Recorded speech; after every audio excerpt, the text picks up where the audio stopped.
Hello, good morning, and welcome to Newsfile. This is your most authoritative news analysis show, and on Newsfile, we put Ghana first. The Black Stars played some great football. Now, it appears their goal, though, was not goals, but cash.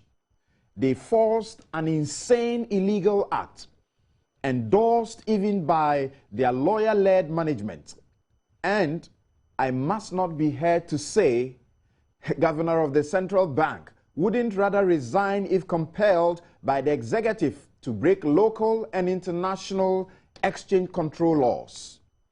We are now a subject of global ridicule, and my pride as a son of Nkrumah's Ghana never so depressingly bruised. Today, President John Mahama is waking up to the need not to waste the taxpayers' money on a committee to probe anything or nothing.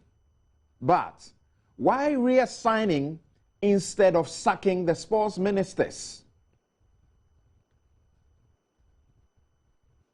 Is huge because it's either the U.S. or Ghana that will advance. Ghana is playing Portugal. The outcome of that game is huge. It's happening at the same time as the U.S. game because they don't want collusion.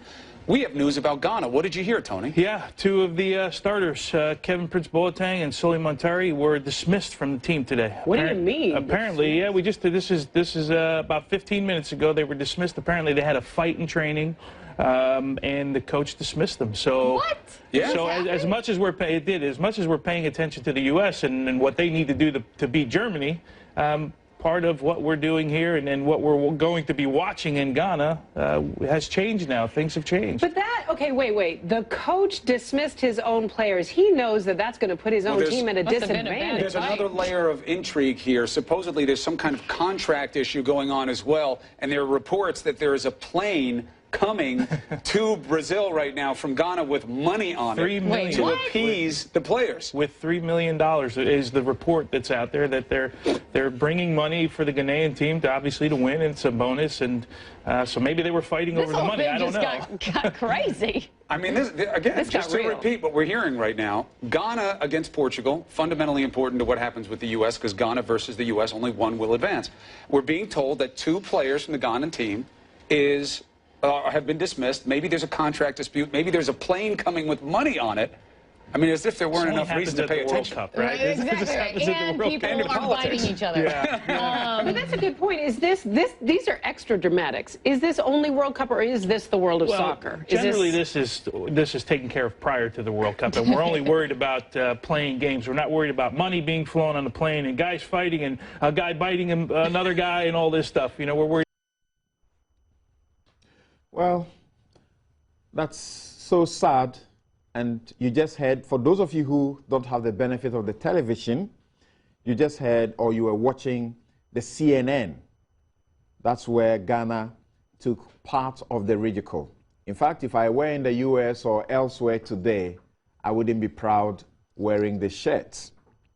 Now, if you wake up every day looking for where to find food, that makes you an animal.